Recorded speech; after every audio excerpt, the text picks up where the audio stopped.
ကျွန်တော်တို့ရဲ့သက်တာမှာနေ့စဉ်တွေ့ကြုံရင်ဆိုင်ရတဲ့အရာကတိအားလုံးကမပြောတဆတော့မဟုတ်ဘူးဆိုတော့ဒီနေ့ကျွန်တော်သိမှာဖယားရှိရှိမှကျွန်တော်ရဲ့ခြေလမ်းကလမ်းစီတိုင်းမှာတွေ့ကြုံရတဲ့အရာတစ်ခုစီတိုင်းမှာဖယားရှိမှအကြံစီရှိတယ်အဲ့ဒီအကြံစီကကျွန်တော်တို့ကြားဆုံးသွားမဟုတ်ဘူးကျွန်တော်တို့လက်နာသွားမဟုတ်ဘူးကျွန်တော်တို့ပြည့်စုံသွားမဟုတ်ဘူးကျွန်တော်တို့ကောင်းရဖို့ရတဲ့ဖြစ်တယ်အာမင်ဒီနေ့ဖြတ်ပြီးဆက်လက်တဲ့ကျွန်တော်ဒီနေ့ပြည့်ချင်ကောင်းတဲ့ခြင်းကြောင့်ကျွန်တော်တက်တဲ့ခံချက်နဲ့ကျွန်တော်ကြားရဘုရားမင်းကြီးဆရာကြားရတယ်တော့ကျွန်တော်မြေဦးဖောင်ဒေးရှင်းကနေကြားရဘုရားကြီးကောင်းတဲ့ဒီနေ့ကျွန်တော်ရဲ့တက်တာမှာဘုရားရဲ့ကောင်းတဲ့ခြင်းကိုပဲနေ့စဉ်မျိုးနေ့ပြီးကြလာကျွန်တော်အသက်ရှင်ဝင်ရခဲ့တယ်ဟုတ်တယ်တခါတည်းမှာကျွန်တော်ရဲ့တက်တာမှာမမြင်ချင်တဲ့နေရာတွေမတွေ့ချင်တဲ့နေရာတွေမကြုံချင်တဲ့နေရာတွေကိုကျွန်တော်တွေ့ရတယ်တော်တော်များများအဲ့ဒီအရာဒီနေ့တိုင်းကကျွန်တော်အရောက်ဒီရဲ့အတက်ကမှာသာဝရပြကိုချက်တော်သူရဲ့သာဝရပြကိုမိမိရဲ့အကြံစီတိုင်းနဲ့ချက်တိုင်းပေါ်ထားတဲ့သူရဲ့အတက်ကအဲ့ဒီအရာသတ်တဲ့အားလုံးကကောင်းလို့ကြည့်ရတယ်အာမင်ကောင်းလို့ကြည့်ရတယ်ဒီတဲ့ကြောင့်ဒီနေ့ကျွန်တော်ရဲ့အတက်ကမှာဘာမှစိတ်ပြည့်စရာမလိုဘူးဝမ်းနည်းစရာမလိုဘူးအားငယ်စရာမလိုဘူးဒီနေ့ကျွန်တော်ရဲ့အတက်ကမှာဘုရားရှင်အကောင်းဆုံးသောအကြံစီအဒီဒီကိုဘုရားအစီအစဉ်ထားပေးနေတာဖြစ်တယ်အဲ့ဒီအကြံစီကမှကျွန်တော်အသက်ရှင်ကြရှောက်နေတာဖြစ်တယ်ဒီတဲ့ကြောင့်ဒီနေ့ကျွန်တော်ရဲ့နှုတ်ပတ်တော်ကကျွန်တော်ရဲ့အသက်ကနာကြီးကိုအမြဲတမ်းသူဘာပြသွားပေးလိုက်ရတယ်ကျွန်တော်ဒီကောင်မများဒီတမန်တရားကိုသင်သိရင်တမန်တရားကသိဖို့တွတ်တယ်တမန်တရားကိုသိရင်တမန်တရားဒီသိဖို့တွတ်တယ်ဆိုတော့ဒီနေ့ကျွန်တော်ရဲ့အသက်ကနှုတ်ပတ်တော်မရှိဘဲနဲ့တမန်တရားမရှိဘဲနဲ့ကျွန်တော်အသက်ရှင်လို့မရဘူးနောက်တစ်ခါတော့လည်းကျွန်တော်ရဲ့ဆက်ရှင်ရတယ်တမန်တရားနဲ့တက်ရှင်ရတမန်တရားဆိုတာဘာလဲတမန်တရားဆိုတာဒီနေ့သခင်ယေရှုခရစ်တော်ယောဟန်ရဲ့ပြည့်ခန့်တဲ့ဆက်တဲ့ထဲမှာပါတယ်သခင်ယေရှုခရစ်တော်ထဲမှာဘုရားကအဲ့ဒီတမန်တရားနဲ့သက်သာတရားကိုတော့ကျွန်တော်တို့ truth ကျွန်တော်ချက်ပြလိုက်မောရှင်ရဲ့သူနဲ့ဘာဖြစ်လဲနောပြည့်တဲ့တရားကိုချက်ပြီးသို့တော်ခရစ်တော်ရဲ့ကျွန်တော်တို့သမာတရားကြီးကိုတော့ခုနသက်သာတရားကြီးကိုတော့နှုတ်ပတ်တော်တရားကိုထည့်ပေးလိုက်တယ်ဒီနေ့အဲ့ဒီတခင်ရှိခရစ်တော်လောက်ဟာကားတဲ့မှာဘာလို့သွားလဲအဲ့ဒီသူရဲ့အမှုပြီးခြင်းကကျွန်တော်အရောက်စီတိုင်းနဲ့တဲ့ကျွန်တော်တို့ကတော့လည်းသူဖတ်ပေးခြင်းနဲ့နှုတ်ပတ်တော်လည်းသူဖတ်ပေးခြင်းနဲ့ကျွန်တော်အရာအားရတယ်ဘုရားခင်ကကျွန်တော်ကြားပြီးတဲ့တက်ကမှဒီနေ့2015ခုနှစ်မှာကျွန်တော်အသိလို့မှာချင်းညာထားလို့ခံထားလို့ဒီနေ့ဦးလေးဦးအောင်တင်တာဒီဘုရားကကျွန်တော်ကို confirm လုပ်လိုက်ကျွန်တော်ကိုထပ်မပြီးပြပေးလိုက်ဒီနေ့ကျွန်တော်တို့ကိုယ်ပေါ်တဲ့ဘုရားကကျွေပေါ်တဲ့ဘုရားဖြစ်တယ်အရာခတ်တဲ့ကိုတတ်နိုင်တဲ့ဘုရားဖြစ်တယ်အဲ့ဒီဘုရားကိုကျွန်တော်ကကိုယ်ပေါ်နေရတာမကောင်းဘူးအဲ့ဒီဘုရားရဲ့တာသမီဖြစ်နေရတယ်ဒီနေ့ကမှကျွန်တော်ရဲ့တက်တာမှာကျွန်တော်ရဲ့တက်တာမှာဆင်းရဲဖို့ကျွန်တော်လက်တာမှာကြောက်ဆုံးတော့တော့မရှိဘူးဟုတ်တယ်ခုနဦးလေးတဲ့ခါနဲ့ခုနမမင်းတဲ့ခါမှာလောလောတဲ့တွေ့ရတဲ့အရာတွေကတော့ဒီနေ့ခရာတည်းရဲ့လူတွေရဲ့မျက်စိအရှိမှကတော့ဒါကြောက်ဆုံးရှိတယ်တို့တော်လည်းအဲ့ဒီအနောက်မှာခရာပြည့်စုံထားပေးတဲ့နေရာကပုံပြီးတော့ကြီးရတယ်ပုံပြီးတော့ကြီးတဲ့စတော်ရဲ့ပုံမှန်တယ်ဒီတော့ကျွန်တော်အဲ့ဒီရရင်ဒီပြရတဲ့လူရဲ့တက်တာကျွန်တော်ဝမ်းမြောက်ဘာဖြစ်လဲဒီနောက်မှာဘုရားကြီးတော်မှုဘုရားပဲအဲ့ဒီလူပြောရတဲ့တော့အဲ့ဒီမိသားစုကဘုရားကြီးတော်မှုကိုပြောလို့ဒီတော့ဒီနေ့ဆရာမနာကကျွန်တော်ကိုနေပြရတဲ့နေရာအားလုံးကစိတ်သက်သာတော့ဘုရားကျွန်တော်ခိုင်တော့ပြတဲ့သူမျိုးမျိုးကျွန်တော်ကိုစုံနောက်ဆက်နေပြီးတော့များတဲ့ဒီနေ့ကမှပြန်တော့ပတ်တော့ရှိထားတဲ့လူတယောက်ဆိုင်ရဲ့တက်တာပါဒီအရာကကျွန်တော်ရဲ့ no stepping stone အပေါ်ကိုပါကျွန်တော် from glory to glory ဘောလို့ဒါမှတပါလို့ကျွန်တော်အသက်ရှင်နေကိုရတယ်ဒီနေ့ကျွန်တော်တွေ့တယ်ရတဲ့အရာကတည်းကလို့ကျွန်တော်ဒီဟာဆက်နေတယ်အာမင်ဒါပဲ ကျွန်တော်ပြောတဲ့ဒီပြောက်ကနေအကန့်အသတ်တက်ဖို့ရတဲ့စံနှုန်းတော့ရှိတယ်။ရှားရတဲ့ဘာသာတော့ every level every level ဆိုတာရှိတယ်။ကျွန်တော်အစင်းတဲ့မှာဆရာမနာကကျွန်တော်ရှိမှနေရရှိတယ်။အဲ့ဒီဆရာမနာကိုကျွန်တော်ကြည့်ပြီးတော့ကြောက်တော့မဟုတ်ဘူး။ကျွန်တော်ကတော့ပုံမှန်ခြေထောက်ပြီးတော့ကျွန်တော်တက်ပိုင်းတယ်။အဲ့ဒါဆိုအောင်မြင်တော့ဖြစ်တော့ကျွန်တော်ဒီမှာတက်ရှိတယ်။အဲ့ဒီအောင်မြင်တော့တက်ကလည်းကျွန်တော်ကတက်ရှိနေတယ်။ငါဒီကိုလည်းအရှင်နဲ့ကရာဒီခဏနေခဏနေစရာမှာခရက်တော်ဒီကိုထိုးအောင်မြင်တော့ရှင်လောကဒီကိုအောင်နိုင်တော့ရှင်စာရမဏကိုအောင်မြင်ခဲ့တဲ့ဘုရားရှင်သူ့ကိုယ်လည်းကျွန်တော်ဒီမှာတက်ရှိတယ်။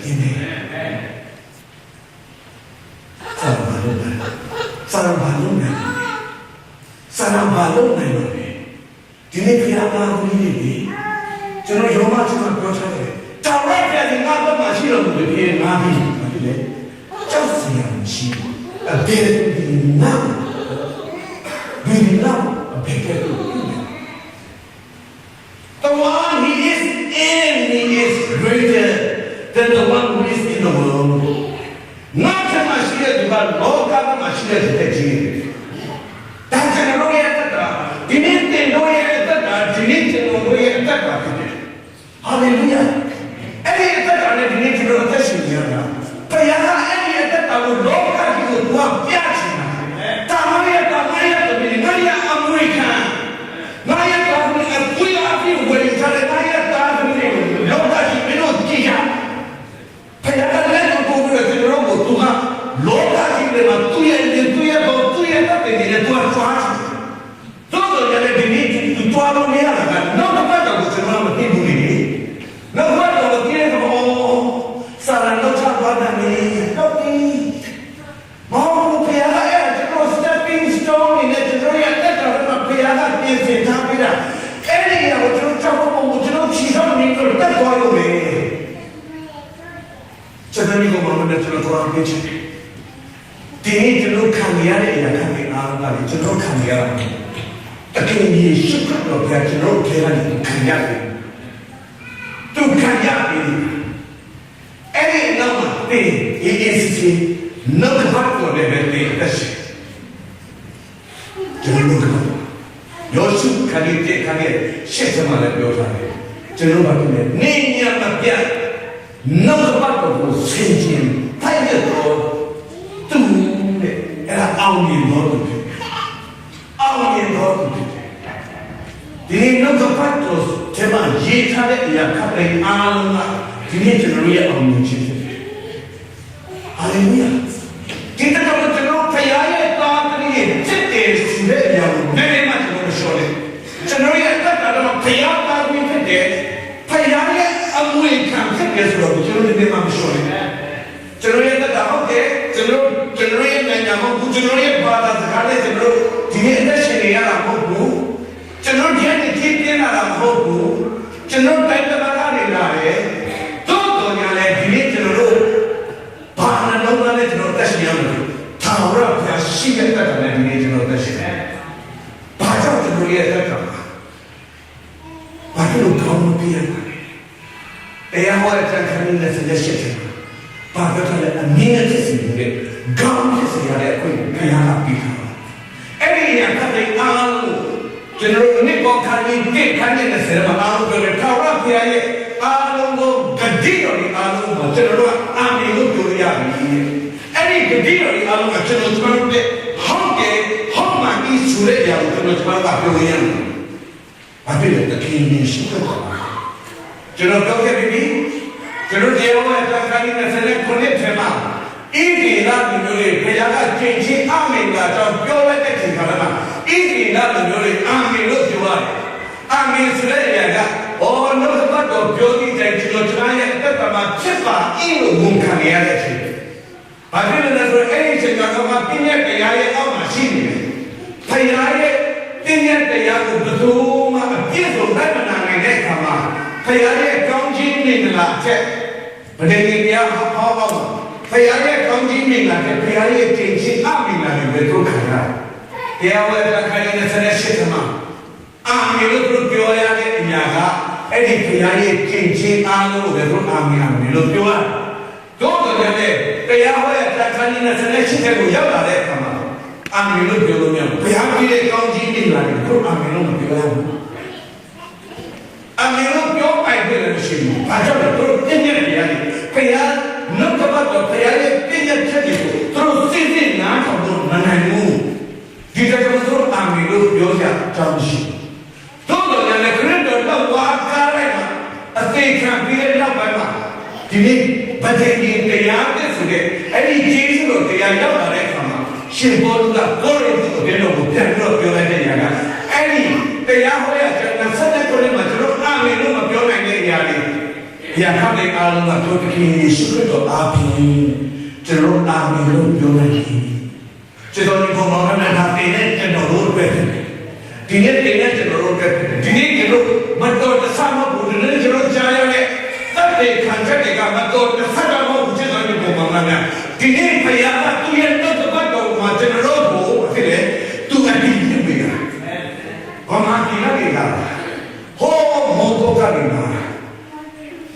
ဖယားကကျွန်တော်တို့ဒီနေ့ကျွန်တော်အရောက်စတဲ့ဖယားကြီး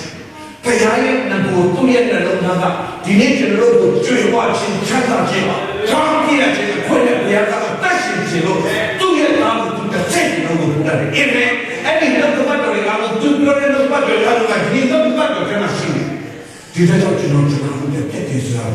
ခံပြီးကြပါဒီနေ့ကလည်းစားနောင်နာမဲ့အချိန်အားလုံးတော့ဒီနေ့ကျွန်တော်အဲ့ဒီဘတ်တော်ကိုခံပြီးတော့ပြည့်ချင်တယ်။အာမင်။အာမင်။ဒီပြတ်တဲ့လူကောင်းတယ်။တဲ့လူကောင်းတယ်။ကျွန်တော်ဒီနေ့လောကပတ်တော်ရဲ့တခုဝင်မှာလောကပတ်တော်တခုဝင်မှာရှိတယ်။ကျွန်တော်ကမှတော့ခန်းကြီးဆက်လေခန်းနဲ့ရှိကနေ30ထဲမှာရှိတယ်။ကမှတော့ခန်းကြီးဆက်လေခန်းနဲ့ရှိကနေ30ထဲမှာအမိဝမ်းပြေကပဲချင်းမစွာတဲ့အခါမြမတော်ဘူးတော့လူတွေရောက်ပြီးလောကရမျိုးနိုင်ခံရဲ့ပေါ်လို့ဟောပြောတော့ဟောပြောတဲ့ကိုကြားလိမ့်မယ်ပေါ်လို့ဒီလေသူတို့ကိုစစ်စစ်ကြည့်ရင်လောကကြီးကြီးအကြောင်း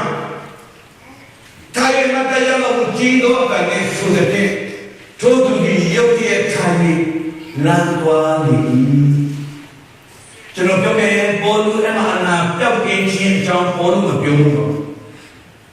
အနာပြောက်ကင်းခြင်းအကြောင်းပေါ်လို့မပြောဘူးဘာကြောင့်သူကသူ့ရဲ့ဘက်ကမှယုံကြည်ခြင်းဖြစ်လာရတာကျမ်းစာမှာကျွန်တော်သိတယ်အမိဝမ်းချေကနေပြီးတော့သူတခါမှနာမလျှောက်ဘူးတခါမှသူနာမလျှောက်ဘူးကျမ်းစာကဒီလိုပဲပြောထားတယ်တခါမှမသွားဘူးတော့လူတယောက်ပေါ်လို့ဟောပြောဒီကိုကြားနေပြီဘာကြားလဲပေါ်လို့ကအနာရောဂါပြောက်ကင်းခြင်းအကြောင်းမပြောဘူးပေါ်လို့ပြောတဲ့စကားကအဲ့ဒီတမန်တော်ခန်းကြီးဆက်လေခန်းရဲ့ရှစ်ကိုမရောက်ခင်မှာတမန်တော်ခန်းကြီးဆက်လေခန်းရဲ့ခုနှစ်ထဲမှာထိုအရတော်နဲ့ဧဝံဂေလိတရားကိုဟောပြောကြ၏ဧဝံဂေလိတရားကိုဟောပြောကြ၏တမန်တော်ခန်းကြီးဆက်လေတော့ဟောပေါ်ပြတဲ့ဆက်တော်ထဲမှာတခင်ဘုရားဤတရားတော်ကိုမဆောက်မဆိုင်ဟောပြောနေ၏တခင်ဘုရားဒီလေယေရှုတော်၌တတ်တည်ခံတော်မူလျက်ကျွန်တော်ပြောမယ်ဧဝံဂေလိတရားကိုဟောတယ်အဲ့ဒီဧဝံဂေလိတရားကတမန်တော်ခန်းကြီး14ခန်းရဲ့ဆက်တော်ထဲမှာပါတယ်ဆိုတော့အဲ့ဒီတရားတော်ကခရစ်တော်ရဲ့တရားဖြစ်တယ်ခရစ်တော်ရဲ့တရားပါအကျင့်လုပ်ခြင်းတရားခရစ်တော်ရဲ့တရားကပါလေအကျင့်လုပ်ခြင်းတရားခရစ်တော်ရဲ့တရားကပါလေဂျေဇုတော်ကျွန်တော်ဂျေဇုတော်ကိုကျွန်တော်ကြားလိုက်တဲ့အချိန်ကလည်းဒီနေ့ကျွန်တော်သိတော့ဂျေဇုတော်ကိုကြားလိုက်တဲ့အချိန်မှာကျွန်တော်မထိုက်မတာပဲနဲ့သိမထိုက်မတာကျွန်တော်မထိုက်မတာဂျေဇုတော်ဆိုတဲ့ຢာကဖယားကတတ်ပေးရကျွန်တော်အဲ့လိုပြောတယ်ဖယားကတတ်ပေးရယောဘခန်းကြီး9ခန်းရဲ့ဆက်တဲ့ထဲမှာတော့ယောဘခန်းကြီး9ခန်းရဲ့ဆက်တဲ့ထဲမှာဖယားရဲ့ကျွေဝတော်ဂျေဇုတော်နဲ့ 애니 평마치 대야수의 야가 평마치 대야수가 저는 삐끗이 가야비로 디니 대야에 저는 빼라게 평마치 대야가 저는 누가 Let's help me. English is a gift. Let's help me. 저는 빼라가 저는 답변 디니 let's help me. 저는 디니 나가야 저는 뭐이냐로 세마 아사미가 저는 뭐이냐 let's 빼래 저는 두고 만나 빼야 되는 저는 뼈로미야 바뀌면서 에라 let's help 다음에 순간순간 야가 저는 조사해야 저는 넣어야 돼. 근데 빨로 저는 조사마 저는 사회에 나와래 사회 안에 가면 저는 거기야래 가면 저는 술라야 에라 저는 조사로 술라야 또도 let's 야가 저는 조사로미야 다야가 뜻대로야 에리 뒤도 제수래 에리 처마 제수래 에리 제수တရားကဖယားကကျွန်တော်တို့ကိုတက်တက်လက်ဆောင်ပေးတာလောကကြီးအားလုံးဒါအားလုံးဖယားကပေးထားတာတို့တော့လက်ခံတဲ့သူတွေရဒီလိုမျိုးယုံကြည်ခြင်းကလက်ခံတဲ့ believing is receiving is believing ကျွန်တော်လက်ခံရတယ်အဲ့ဒီလက်ခံခြင်းကကျွန်တော်တို့ကလည်းယုံကြည်ခြင်းဖြစ်တယ်အဲ့ဒီဂျေစုတော်တရားကိုအဲ့ဒီဂျေစုတော်တရားကိုလည်းရှင်ဘောလူကဟောတယ်အေဝံဂေလိတရားဆိုတဲ့အဲ့ဒီဂျေစုတော်တရားကိုရှင်ဘောလူကသူကဟောတယ်အဲ့ဒီအပြည့်လို့ခြင်းတရားကိုဟောတဲ့အခါမှာရှင်သောမိခင်ဝါတွေကနေပြီးတော့တခါမှလမ်းလျှောက်တယ်အဲ့ဒီကြောင့်မှလည်းအဲ့ဒီကနားထောင်ရင်နဲ့အဲ့ဒီခရစ်တော်ရဲ့တရားသူကိုအဲ့ဒီအတင်လို့ချင်းဆိုတဲ့စကားအဲ့ဒီတရားတော့ဘယ်လိုကြားလာရတဲ့အခါ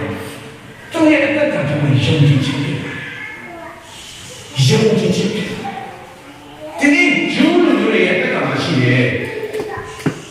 ကျမ်းစာထဲမှာလည်းထောက်ထားရှိတယ်မိခင်ဝါနေကနေပြီးတော့ရှင်မစွမ်းတဲ့သူတို့ဘာတင်လဲဆိုတော့အဲ့ဒီနေရာကမိဘတွေတခုခုလုပ်ခဲ့လို့အားမင်္ဂလာခံရလို့သာသမီတွေပုံမှာခံရအပြည့်ရှိလို့အဲ့ဒီအတိတ်ကသာသမီတွေရှိမှခံရတယ်ဆိုတဲ့အရာကယူလူတွေရဲ့ဒီ mentality တွေမှာဒီအုပ်လုံးတွေမှာသူတို့ရဲ့အပေးပေါ်မှာဘလို့နေတာရှိအဲ့ဒီအရာကိုခရစ်တော်ကနေပြီးတော့ဒီလိုပဲရှင်းပြတယ်ဒီလိုပဲဒီနေရာမှာလည်းသူ့ကိုယ်လည်းနားထောင်တော့ငါရဲ့အဘိုးဘွားတွေငါရဲ့မိဘတွေသူတို့ဖေရာကိုပြစ်မှာနေခဲ့တဲ့အရာတွေကြောင့်နာခံရတာဖြစ်တယ်ဆိုတဲ့အရာကသူရဲ့စိတ်ထဲမှာဒီလိုဖြစ်ခံရဘာမျိုးနဲ့ချက်မှမရှိတော့သူရဲ့အသက်ကတော့ဘယ်တော့ကနာမပေါ်မှာပဲထိုင်ပြီးတော့နေရတဲ့အသက်ချက်တော်ကြီးကိုမမများရှင်ပေါ်လူအေးဝင်တဲ့တရားကိုတော့ခရစ်တော်ရဲ့အပြည့်အစုံတရားကိုကျင်းလို့တရားကိုဟောလိုက်တဲ့အခါမှာအဲ့ဒီခရစ်တော်အတင်နာလဲမသိလေအပြည့်လို့ပြီးတယ်ငါသူ့ကိုယုံကြည်ရင်ပြည့်လို့ပြီးအဲ့ဒီနေရာမှာသူကအဲ့ဒီခရစ်တော်ရဲ့အပြည့်လို့ခြင်းကြောင့်ခရစ်တော်ရဲ့တည်ငါမှုသူကြားလာရတဲ့အခါမှာယုံကြည်ခြင်းမှဖြစ်တယ်ယောမခန်းကြီး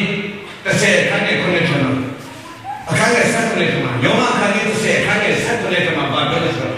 ယုံကြည်ခြင်းနဲ့မဖြစ်လေကြားနာခြင်းကပါလေဖခင်ရဲ့နှုတ်ကပတ်တော်လေကျွန်တော်ဒီကိုမနာနဲ့သိရဲ့တတ်တာမှာနှုတ်ကပတ်တော်မရှိတမန်တရားကိုမရှိသိရဲ့တတ်တာဘယ်ပဲအန်ဒီရဲ့ very dangerous ကျွန်တော်မှုလို့ဆိုနေတော့မှကျွန်တော်နှုတ်ကပတ်တော်နဲ့ကျွန်တော်နေစီကျွန်တော်ချိန်ရနိုင်တယ်မှာနှုတ်ကပတ်တော်နဲ့ကျွန်တော်အသက်ရှင်တမန်တရားနဲ့အသက်ရှင်စာရကျွန်တော်ကိုအန်ဒီကိုနော်လမ်းမကိုပို့သွားလို့ရရှိတယ်ဒီနေ့ကျွန်တော်နာမရောက်တယ်ဘယ်သူနာမရောက်ပထမကျွန်တော်မိသားစုဒုတိယတဲ့တော့ဘုရားကျွန်တော်ကိုစိတ်ချပြီးအနန္တထားတဲ့တော့နာမရောက်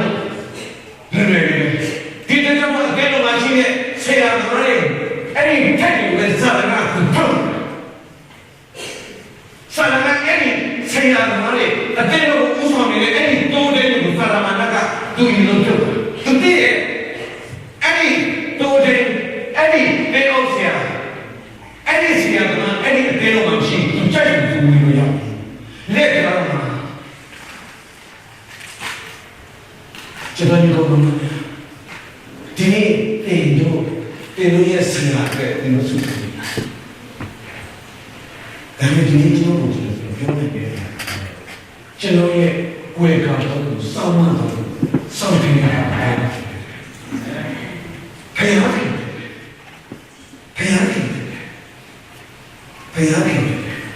뒤에 저의 와자게 저는 배양해.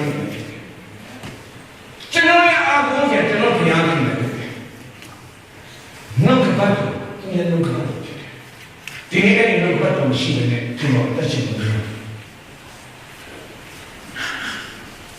너그것도 영지사 이렇게 계시면은 그때는 너그것도 때문에 아니라는 거야. 깨끗이야도 아니고 도도냐네 또 세상을 신가비 특히 시크하고 너피로 가네 생는 놈에 몸가게 가라 영지게 가라 너 영지를 가려면 깨끗이야 돼. 도도 애니 배역에 딱딱 말이 하나님의 너그것도 세비로 도이 도에 딱딱 애니 나구나가 또 깨끗이야 가네 수레야 또 그게잖아. Bagaimana? Tapi kenapa kita tamakan biar semuanya? Kita tu siapa berikan bagai tu dia boleh kerja macam perempuan sampai orang lain. Tu saya pun tu ini winning the perempuan winning the terus follow up le perempuan tu susah begini. Cuma kalau kita Yesus people tempat dia itu cuci Indonesia tak kena cuci bangku ini ke siapa pilih kerana tu sudah ni. Ada resor, ini juga tempat dia ni sebelum berdoa. Hak dia cakap tiada pilih tiada nak juga tiada mahu. Tu sahaja bukan itu. Nampak berdoa ni kerana orang kita berdoa ni kerana kini macam dunia terus bangku ni चारों का ये ज़ारी के चार आया है तमाम कहीं लोग बात होने बुरी बात है काफी है और मेरा कहते हैं मेरे यार कहते हैं बुरे ना भामा में तो सिर्फ मेरे तो तबे चीनी गुफलो तो शिवी आते मेरे तो सिर्फ पोमा मेरे प्यारा मेरे कहते हैं सब लोग पीछा नहीं उबामा लामी सराये देख यारे ज़ारी लामी न खबर Tuhan ini cuma sama Nabi sama lihat kita cakap di music itu apa? Ni cuma cara apa? Apa? Apa ni? Jangan saya nak justru bercakap dia, saya nak bercakap dia, justru bercakap dia, jiran dia, ni masa dia, kuat dia, pangpeng dia, syangkat dia, tu jiran. Mahu banyak ini juga kita paper kerja kita itu satu, nanti kita tak siapa lalu mesti. Dulu kan naya kan ni dulu kan, nak apa tu ni tu hobi payah naya apa kita terus mesti. Dulu ni tu nak apa tu ni saya tahu free. Oh dulu serangan dulu bukan dinari kita itu, ini muyok ada berapa lagi. Oh mereka di bawah sana, di nak nari be. Siapa dia, pernah ni dia le loka pada mesin, loka pada tuara le tu dia le gabe loka pada cara kan, loka pada mesin ni, loka pada teman dia ni, dia tuara ni dia cara pada mesin le cakap, loka pada dia cara le kan apa ni, cuma kasih kan. Anak yo dia kata ke pihak dunia le, pihak Nampak tu cuma kita kalau sihir tu sahaja ni. Anak yo kat tu sihir kita. Nampak tu cuma kita ni. Jadi apa jenis cuma kita kalau nak kepak punya, pasal ni nyanya cuma nak kepak punya cuma kita sihir. Ini nak kepak tu cuma kita punya cuma. Cuma, ini cuma soalnya juga. Tu jangan berjaya. Kerana punya apa yang cerita. Kita melakukan seni kami dongeng. Tapi dia itu tiada.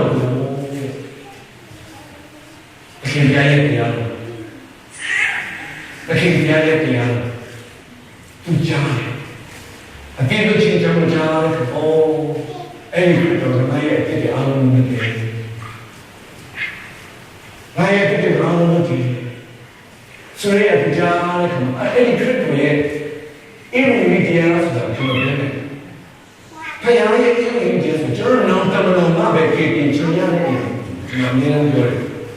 ကျွန်တော်နောက်တမန်တော်မှာပဲဟိုကောင်းကင်နိုင်ငံတော်ရောက်တဲ့ချိန်မှာစိတ်ချမှုရှိသွားတယ်ဒီလောကမှာတော့ခရစ်ယာန်ရဲ့ယုံကြည်သူတွေမင်းတို့ဟိုဆင်းရဲကြမင်းတို့ရဲ့အနာရောဂါခံစားကြဖို့မပါဘူးဒီဖယားရဲ့ကြည့်ခြင်းကကျွန်တော်ရဲ့ခန္ဓာစိတ်ဝင်အားလုံးပါနောက်တမန်တော်တက်ပါလို့ကျွန်တော်လုံးလုံးနဲ့ကျွန်တော်အသက်ရှင်နေတဲ့အချိန်ခါ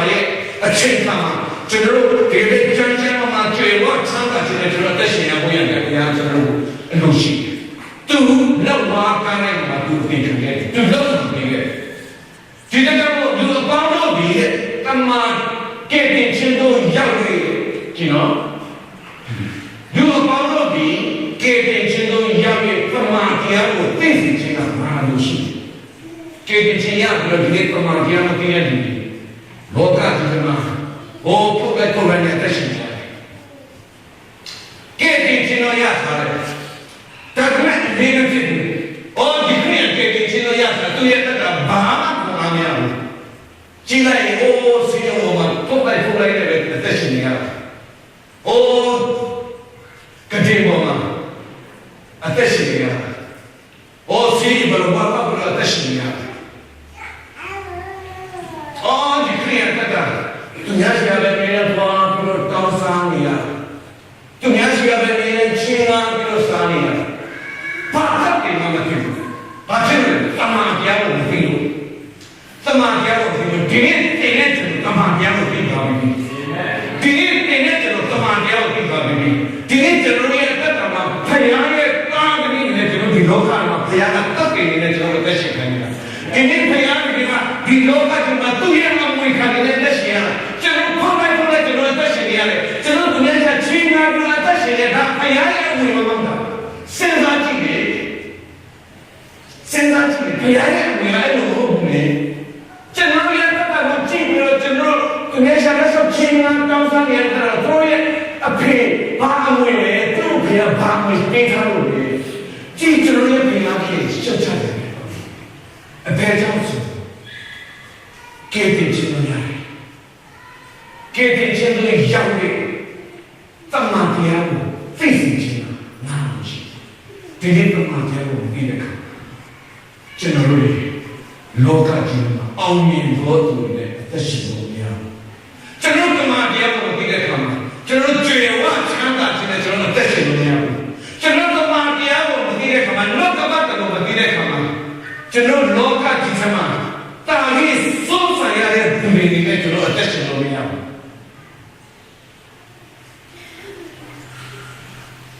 ဒီတမန်တရားကိုကျွန်တော်ရဲ့အသက်တာပဲအရာခက်တယ်ဖြစ်တယ်အရာခက်တယ်ဖြစ်တယ်အဲ့ဒီကမှာခုန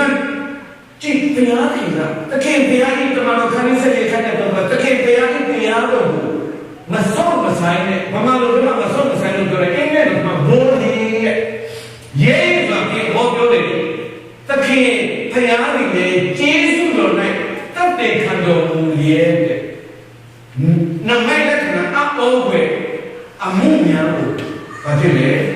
ထိုသူအားဖြင့်တပည့်တော်ကြီးဟောပြောတော်သူတွေအားဖြင့်လည်းရှင်တခင်ဘုရားရဲ့ကျေးဇူးတော်၌တပ်ပြီးကျွန်တော်ပြောတဲ့စကားတွေကအဲ့လိုချင်းကြောင့်ဘုရားရဲ့အမှုတည်ခဲ့တဲ့ကြောင့်အဲ့ဒီကျေးဇူးတော်ကြောင့်ပြောလိုက်တဲ့ချိန်ခါလေးမှာကြည့်တခင်ဘုရားလာတဲ့တပ်တဲ့ခံပြီးတယ်အင်္ဂလိပ်လိုထမဘယ်လိုရေးထားလဲဆိုတော့ကြည့် who give witness to the word of grace ဘုရားကတပ်တဲ့ခံပြီးတယ်သူရဲ့ကျေးဇူးတော်အကြောင်းကိုပြောတဲ့သူတွေရေးဖတ်ပြီးပြောတဲ့သူတွေခံချက်ကျွန်တော်ကဘုရားရဲ့ကျေးဇူးတော်အကြောင်းကိုမပြောရင်းကြဘူးဘုရားရဲ့ကျေးဇူးတော်အကြောင်းကိုကျွန်တော်မပြောရင်းကြဘူးကျွန်တော် the gospel today evening တရားဆိုတာဘုရားရဲ့ကျေးဇူးတော်အကြောင်းအေဝံဂေလိတရားဆိုတာခရစ်တော်လက်ဝါးကားထဲမှာဒီမြောင်အမှုပြီးခဲ့တဲ့အကြောင်းအဲ့ဒီအကြောင်းကိုကျွန်တော်ရေးဆိုပြီးပြောအောင်ရေးဆိုပြီးပြောတဲ့အခါမှာအဲ့ဒီအနောက်မှာဘယ်သူကနေသတ်ပြီးပြည့်ပြီးဆိုသခင်ဘုရားနဲ့သခင်ယေရှုခရစ်တော်ကိုလည်းသူ့ရဲ့ကျေးဇူးတော်တရားမှာသူကသတ်ပြီးပြည့်ပြီးသူကအဖန်လုပ်ပြီးတာ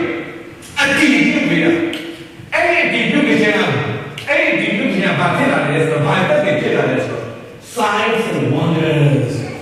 နမိတ်တဲ့ခါတွေဖြစ်လာတယ်အပေါ်မှာမျိုးဖြစ်လာဒီနေ့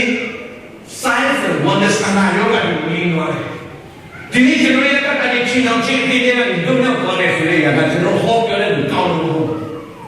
ကျွန်တော်ပြောတဲ့ခါကအင်းဝင်နေပြီတရားအဲ့ဒီကျေးဇူးတော်တရားကိုကျွန်တော်ပြောတဲ့အခါမှာဖခင်ကစိတ်ဝမ်းမြောက်တယ်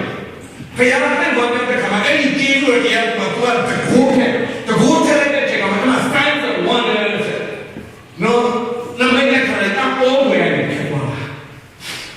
ဒီနေ့ဆရာကလည်းသိပြီးတော့စက္ကန့်နေလို့မဟုတ်ဘူးဒီနေ့အနာရောဂါတွေနေနေကြတယ်လူတွေအသက်တာတွေခါနေလုံးများနေတယ်ဆိုတဲ့အရာကပါတယ်တန်ရှင်တော်ဝိညာဉ်တော်ဆိုတဲ့ဘုရားကလည်းလုံးလုံးနေတယ်ဆိုတဲ့ဒီကကြောင့်အားလုံးသောဂုဏ်ပြုခြင်းချီးမွမ်းခြင်းနဲ့တေလို့ဘုရားကိုပဲပြီးဘုရားကိုပဲပြီးလူမှာတော့ပြောမမြင်နဲ့အော်ဒီဆရာလာမအော်ဒီဆရာလည်းပြင်မငါနာယောဂကြောက်ခြင်းနဲ့အော်လွတ်မြောက်ခြင်းရမယ်ဆိုတဲ့တေအဲ့ဒီလူကိုတွေ့နေတဲ့ခါတော့ဒီဘုရားကိုပဲပြီးတဲ့ခါတော့တေရဲ့တတ်တာချင်းမှပြင်ချောင်းမှတ်တယ်ဒီနေ့အောင်တော့ဘုရားချင်းချင်းဝင်ချင်းကိုချင်းချင်းရဖတ်တယ်အောင်ကျွန်တော်ဖျားလို့ပဲဖျားလို့ပဲဒီ signs and wonders ဒီလက္ခဏာတွေကြီးစွာသောလက္ခဏာဒီကသခင်ဖျားကကျွန်တော်တို့တက်တည်ခံရဘုသူ့ဘုမှာတက်တည်ခံဒီနေ့သူရဲ့အင်းဝင်ဒီတရားကိုရေးရေးစွာပြန်ပေါ်ပြောတဲ့သူရဲ့အင်းဝင်ဒီတရားကဖျားရဲ့အကျင့်တို့ချင်းအကြောင်းကျွန်တော်ဒီကောင်မလည်းဒီနေ့ကျွန်တော်တို့ရဲ့အသက်တာမှာကိုယ့်ကိုယ်အပြည့်နဲ့ပဲဖျားကထားတဲ့ကျင့်တော်ထားပြီးနေဆိုတာကိုကျွန်တော်မသိချင်းတင်စာရမဏတဲ့ကိုဆက်ပြီးလက်ခံနေမှာဖြစ်တယ်။အတိတ်ကတော့မင်းကဘာကြောင့်နာယောဂပြောင်းမှာလဲ။မင်းရဲ့အသက်ရှင်ဘဝဟောမှာဟုတ်တာဖျားရဲ့ပြည့်တဲ့တော်မှာမင်းမလိုက်နိုင်လား။မင်းချမ်းသာမှာမင်းပုံမှန်ဖတ်တယ်ချမ်းသာဖတ်တယ်ဟိုဒါတော့လည်းဖတ်တယ်။အော်ကျွန်တော်စုတော်လည်းဒါတော့လည်းစုတော်လည်းအစာရှာလည်းတော့သူ့ငယ်နဲ့ကျွန်တော်ကဖြစ်တယ်။ကျွန်တော်ဒီမှာအဲ့ဒါလည်းဘာမှမဆိုင်ဒီနေ့ပြည်လာရဲ့ကျေးဇူးတော်ဆိုတဲ့အရာကကျွန်တော်ကပြောထားတာအခါမဲ့တဲ့ကျွန်တော်တို့လက်ဆောင်ပေးတယ်အဲ့ဒီကျေးဇူးတော်ဆိုတဲ့အဖြစ်အချင်းတရားဒီနေ့ကျွန်တော်တို့လက်ခံကျေးဇူးတော်အဲ့ဒီခါမှာဘာဖြစ်သွားလဲအဲ့ဒီမျိုးနဲ့ချပြီးတော့သူလမ်းလျှောက်ချပြီးတော့ဒီစမ်းရှင်းအောင်ရှင်းမျိုးခံစားရတယ်ဒီကျွန်တော်ပြောဒီနေ့ကတော့တဲ့ကိုပြည့်လို့ထားပြီးတဲ့ကိုပြည့်လို့ထားပြီးတဲ့ကိုပြည့်လို့ထားပြီးအဲ့ဒီအပြည့်လို့ချင်းတရားတဲ့ရဲ့အသက်တာချင်းမှာတဲ့ရဲ့လုံရောက်ချင်းကျွန်တော်သိကောင်းလို့ဘုရားကကျွန်တော်သိချင်တာမဟုတ်ဘူး nothing you can do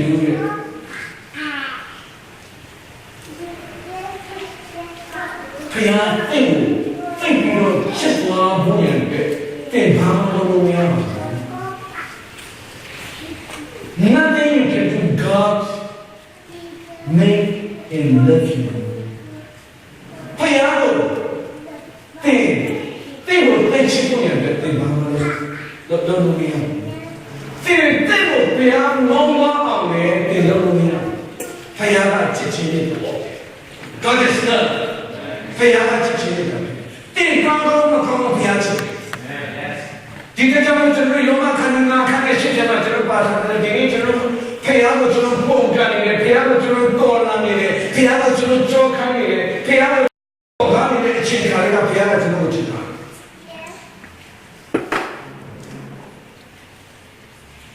အဲ့တော့ရှင်းစစ်တယ်ခရစ်တော်ဒီမှာတော့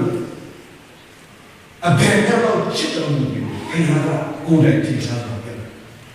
ကျွန်တော်ခရိယဖြစ်ပြီးတော့ ကျွန်တော်ကိုဘုရားကချစ်သွားတော့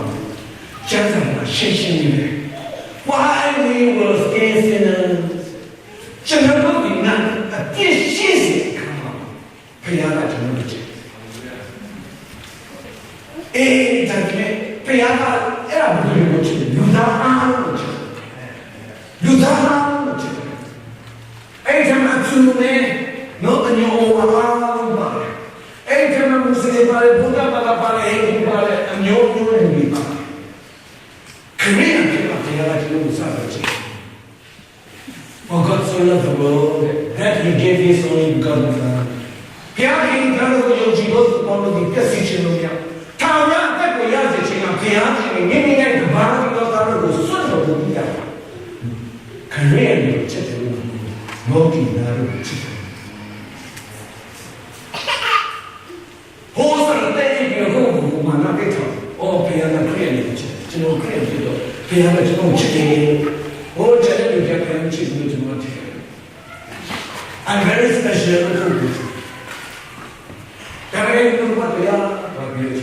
။အော်ငါလည်းတစ်ချိန်တစ်ခါတော့ဘုရားကိုပုံကခဲတယ်သူပဲ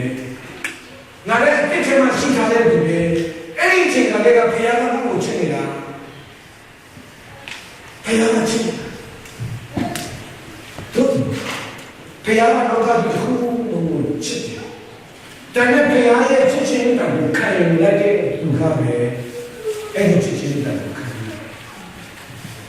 အခုပဲနေသွားနေတဲ့သူတွေရဲ့ဘုရားကိုချစ်တဲ့သူတရားမှမရှိဘူးတော့ဘုရားကအားလုံးကိုချစ်တာကဘုရားကအားလုံးကိုဒါပေမဲ့လောဝါကားလိုက်မှသိခဏခရစ်ရဲ့သိခဏမဟုတ်ဘူးကျွန်တော်ကရင်မျိုးတွေပဲသိခဏဟုတ်တယ်ကျွန်တော်ကဘာဒီအားပြစ်ထားတဲ့အားလုံးပဲခရစ်တော်ကအဲ့ဒီယုံကြည်လက်ခံတဲ့ဒီကအဲ့ဒီမြတ်တာခံစားရရှိဒီနေ့ပေရင်ဒီညောင်များဆိုဒီပြည်ရဲ့စက်တက်တိုင်းမှာလူတွေချက်သွားနေကြတဲ့လောကကြီးအပေရင်ကိုရောက်နေတယ်အဲ့ဒီဒီတရားတော်မှာတဲ့ဖခင်ရဲ့မြတ်တာကိုခံစားရတဲ့တရားတော်မရှိပါဘူးသို့တော်လည်းသူတို့ဖခင်ရဲ့မြတ်တာကိုလက်မခံနိုင်တဲ့သူတွေဖြစ်တယ်ဖခင်ရဲ့မြတ်တာကိုလက်မခံနိုင်တဲ့သူတွေကျွန်တော်ဒီကောင်ကလည်းတဲ့ကျွန်တော်အဲ့ဒီမြင့်တာကိုကျွန်တော်အပြေးဝခံစားထားရပြီဖခင်ရဲ့သာသမီပြေရတော့ကိုရရှိပြီဖခင်ရဲ့အမွေကိုခံရတဲ့ဒီဖြစ်သွားပြီဒီတော့ဒီနေ့ကျွန်တော်ရဲ့တက်မှာဘာကြောက်စီရလို့ဖခင်ရဲ့သာသမီနေနဲ့ဖခင်ကမိဘမဲ့နေနဲ့ကျွန်တော်တို့ဒီလောကကြီးမှာသူမထားဘူးမိဘမဲ့နေလို့မထားဘူးကျွန်တော်တို့ဒီလောကရဲ့အရာတွေအားလုံးပြင်ဆင်ပြီးတဲ့သူပြင်ဆင်ပြီးတဲ့ကကျွန်တော်ကိုကြွယ်ဝဆိုပြီးတဲ့ကြွယ်ဝဆိုတဲ့ကျွန်တော်ကိုပြီးတဲ့ကျွန်တော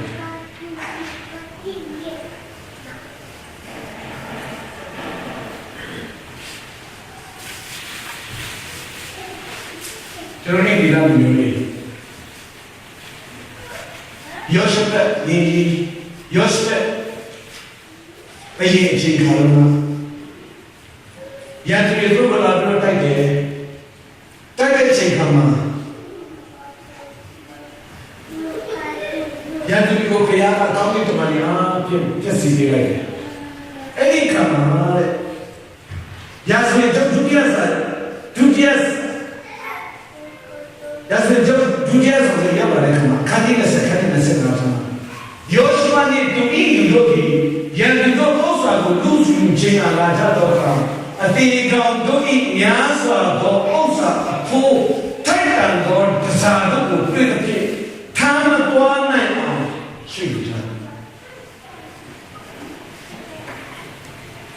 လိုဒီနေ့ကျွန်တော်ရဲ့တက်တော်မှာတွေ့လာတဲ့အဲ့ဒီကျွန်တော်ရဲ့တက်တော်မှာတွေ့လာရတဲ့အဲ့ဒီအခက်အခဲပြဿနာတွေကကျွန်တော်တို့ကောင်းခြင်းနေဖို့ဆိုတာကျွန်တော်ထားယူပြီးတော့မကုန်နိုင်အောင်ဘုရားကကောင်းခြင်းနေလာနေတဲ့အဲ့ဒီပြဿနာတွေအဲ့ဒီအခက်အခဲတွေအဲ့ဒီဒုက္ခတွေရဲ့နောက်မှာဘုရားပြည့်စုံစေတယ်အာမင် Payaya Chancy. Payaya Chancy. Tenantino, a young man at the 20 young. Oh, my Lord, Pierre, Tora, Pipin, Mahomo, Chitanico Mamma. You mentioned that the Solana Chachina, they look at Kayajani. They know the kind of those that are not such a thing, I don't quit below. Sometimes I check your name for 10 number of the other. Today, a young man, 20 years young. A young man, a young man, Sunday wish. A young man, General Prayer, stepping stone issue. Any young today, General Cokumana Coswillo, Korea, the Tanano, General General, you done, Yoshua. Any being you done, throw the energy. Neither you don't let a power through la President, through a tango. Payashi should have gone to talk. 200 from Payashi, and no matter. Amam Same see they do it. No, the blood is not yours, it is mine. Same see they do it, same see. Didn't they die? Think commanded the tradition. Take a mallet tradition. Think like the Lord with the Lord. Then put command line with the young volume. Set your Gina machine. Today, Joshua, Eddie, Judah, Louis, throw command of the Bible. General Kayana throw down on the king. Sutaja, Kayana, Biotoa, Machine, no time and you very authority, Kayana, full of them. I look at the standstill, Yemosa, Nija. Now Kayana, the door, and not the chase who let me in Sutan. Down the Chama Kodayo. Down the Chama Kodayo. Never think of a Kidaya. Any young man, it is time in Moga. The thing you command, Joshua, 2 years command us with 2 million. 2 people did it. Now it's a true out of Cavalry. Piano like a Iaha. Piano like a Iaha. Today, 2 years we are Piano Chimon. Chimon Chinga to react the Kama, Chimon Chinga to go to the Rochester Commander, Chimon Chinga to go to it, Chimon Chinga to go to it. Teacher of the Kaya Diane, woman a catcher to make, Nima Dwani, again, a sin, Chimon, a sin, Chimon,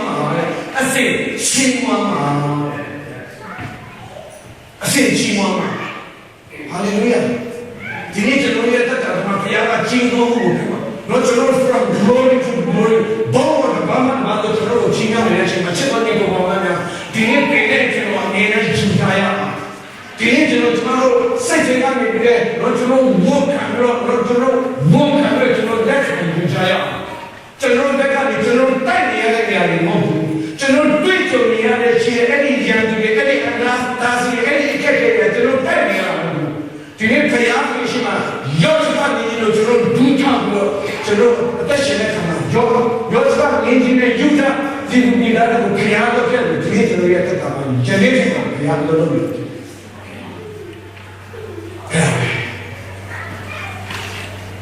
Just remember it. Those are ladies who can all the way, calm, Leo. Kama tangkara kama tu. Oh, Leo matudo ya. Sekarang kau cawat kau ni orang tu dulu maka, apa ni? Apa ni? Shen Leo ke? Cuma tu. Kaya tu ni. Oh, tu ni. Oh, jai ke tu mungkin kamu, sahli ke tu mungkin kamu, Shen Leo ke tu.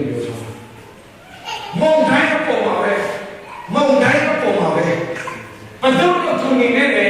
shin ne ni betul ko ni ne, ni ko ni ne, ni dai ne ko ni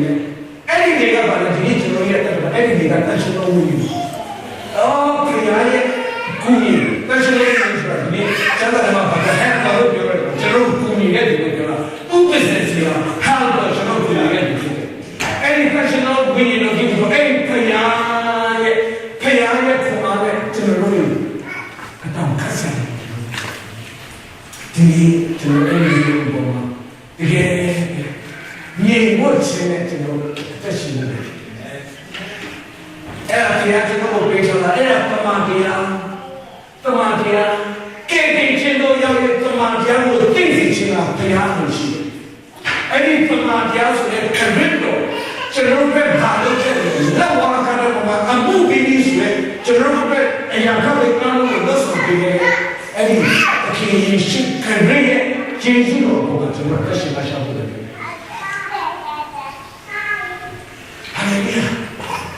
jadi cenderung terhadap amin selang wamnya dia ada cuma benar jadi kan tinggal dengan dia tinggal jadi kalau sahabat kamu ini dia ada dia kan sendiri dia ini kalau sama dia最旺盛的dia kamu cenderung mana kan saya yang cenderung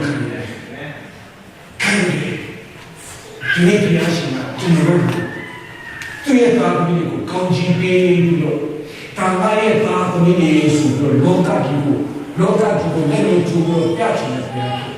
ကျွန်တော်တို့အဖေဘုရားကကောင်းချီးအဖေဘယ်လောက်ထိတိုက်နိုင်လဲအဖေဘယ်လောက်ထိကျွေးသွားလဲအဖေဘယ်လောက်ထိသူ့ရဲ့သားသမီးကိုမေတ္တာကြီးမားတယ်ကြည်ညိုတာသစ္စာကိုကြီးမားတယ်ဆိုတော့လောကသားတွေကိုပြချင်အဲ့ဒီပြချင်တဲ့နေရာကလည်းအဲ့ဒီလောကသားတွေသူတို့ရှိမှကောင်းတဲ့အဖရှိတယ်သူတို့ကိုချက်တယ်သူတို့လည်းတော့ဝါကားလည်းအသေးခံပေးတယ်ဆိုတော့ပြီးတော့အဲ့ဒီဖခင်ရဲ့မြတ်တာကိုပြန်တော့ခံနိုင်ဖို့ရတယ်ခေရကကျွန်တော်အဖေတက်တယ်နဲ့သူပြတယ်ချင်း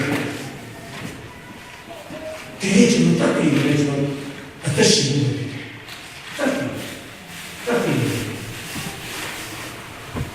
ဟာလေလုယာ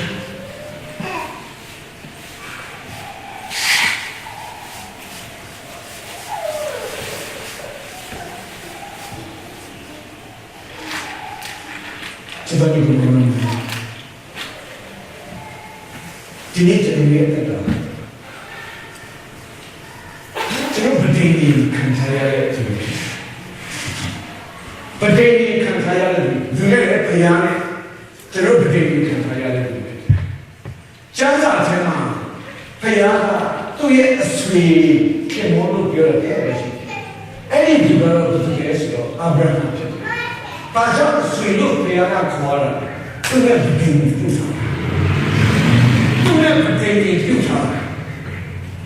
阿布拉罕也不给你正常，阿布拉罕不对，阿布拉罕都不给你把路开的时候，一家一户培养的不给你就开，没给他一家的，阿布拉罕一家的去。没有အဲ့ဒီပြည်တဲ့ဘုရားကဘာပြောလဲဆိုတော့ဒီထွန်းမြောက်ရာခန္ဒီစစ်ခုနဲ့ကျမှာထွန်းမြောက်ရာခန္ဒီစစ်ခုနဲ့ကျမှာဘုရားကပြောလဲဆိုတော့မင်းရဲ့တူတဲ့မင်းရဲ့သားစဉ်မြေစကငါရဲ့ပဋိနိခံကျင့်တဲ့ချိန်ကဘုရားပဋိနိကြောင့်ပြောလိုက်ကျွန်တော်အဲ့ဒီပတ်တော်ကိုသိချင်တယ်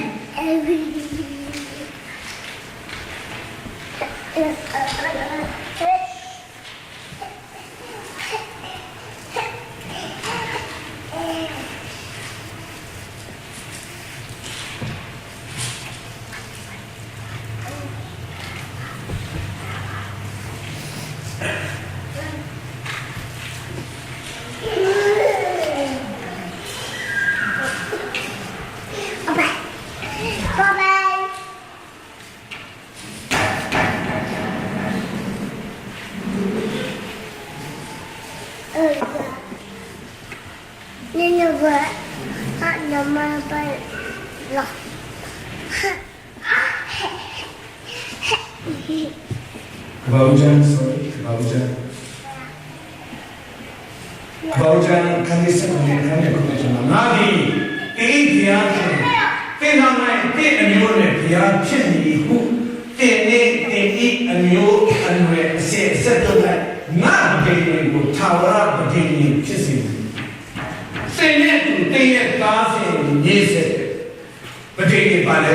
I am yours and you are mine ငါဒီတင်ရဲ့ဘုရားဖြစ်တယ်တင်ဒီငါရဲ့ဘုရားပြောလိုက်အဗြဟံရဲ့ပဋိညာဉ်ပြုပြီးတဲ့ချိန်မှာဘုရားပြောအဗြဟံကဘာလို့ပြရတယ်ဒီဖြာပြီးပြရအဲ့ဒီနေရာတွေကလည်းကျွန်တော်ဒီဒါမဲ့ဒီနောက်ကျွန်တော်ဒီခရစ်တော်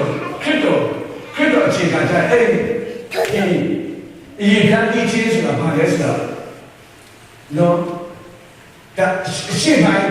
ဒီတမဟောဆိုတာရှေ့ပိုင်းခရစ်တော်လုပ်တဲ့အရာကိုတော့ဘုံဝင်တာ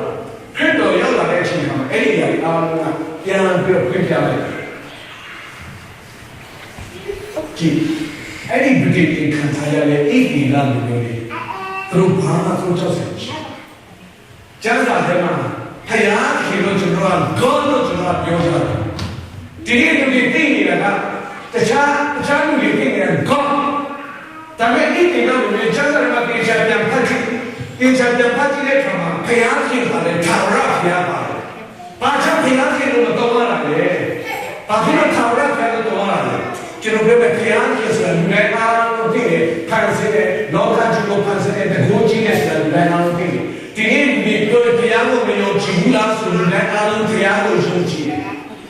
သို့တော်လည်းအဲ့ဒီကလည်းထာဝရဘုရားကိုပြောလိုက်တဲ့ချိန်အဲ့ထာဝရဘုရားကပါလဲဆိုတော့ဗတိနေပြုတ်ထားတဲ့ယာဝေဘုရားဖြစ်တယ်ဒီချက်ကြောင့်ကျမ်းစာထဲမှာ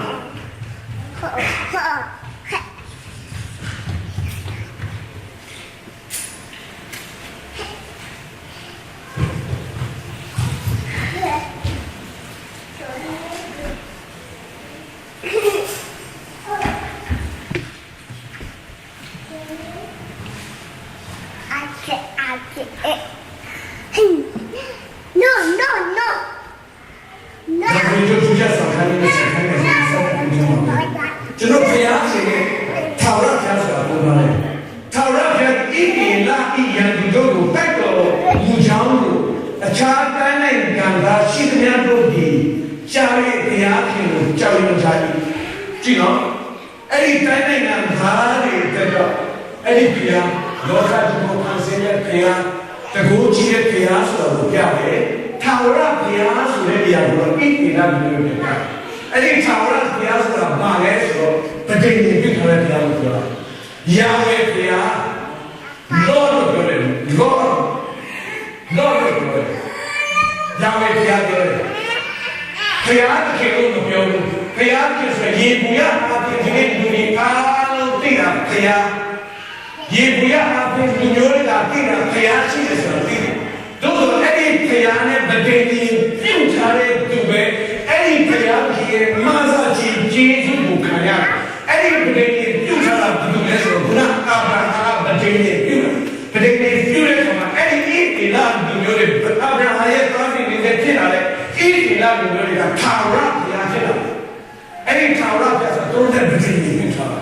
ဒီတော့တိုက်ရတဲ့ယန္တတွေအားလုံးအဲ့ဒီထာဝရဘုရားကိုကိုယ်တာဆန္ဒတရားနဲ့ဆန္ဒပြတဲ့မှာထာဝရဘုရားလို့ပါဒီဘုရားဆိုတဲ့အားလုံးဒီဟာဘယ်မှာဒီလိုလေအားလုံးပြကြတယ်တို့ဆိုနေတယ်ထာဝရဘုရားဆိုတဲ့ပဋိညာဉ်ပြုထားတဲ့ဘုရားကိုတော့ဒီအိမ်ကဒီလိုရဲ့ဘုရားသူရဲ့ပဋိညာဉ်ကိုဘုရားကတောင်းတပြီးတော့ချက်တော်ကိုမမများဒီအာဗြဟံရဲ့ပဋိညာဉ်အဖြစ်ဣတိလတိမျိုးတောင်းတထားရတယ်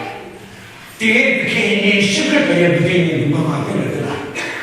အရေးပြားလေးချင်းဆိုတဲ့ရတာနောက်မှာကတော့အရေးပြားလေးချင်းကိုကျွန်တော်ပြောတယ်အရေးပြားလေးချင်းကခန္ဓာကိုယ်ကျွန်တော်ချက်စီရတယ်ခန္ဓာကိုယ်ချက်တော့ရတယ်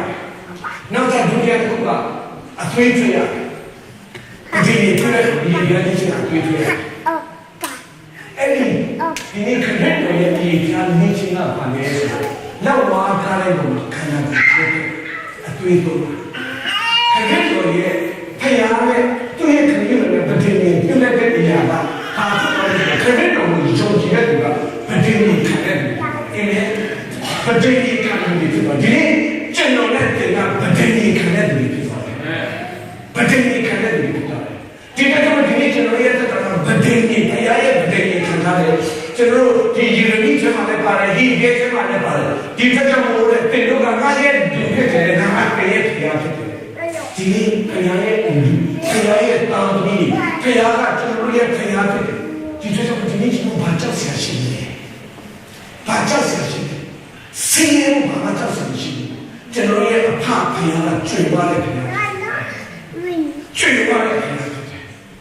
General Johnson, I can general to live on me.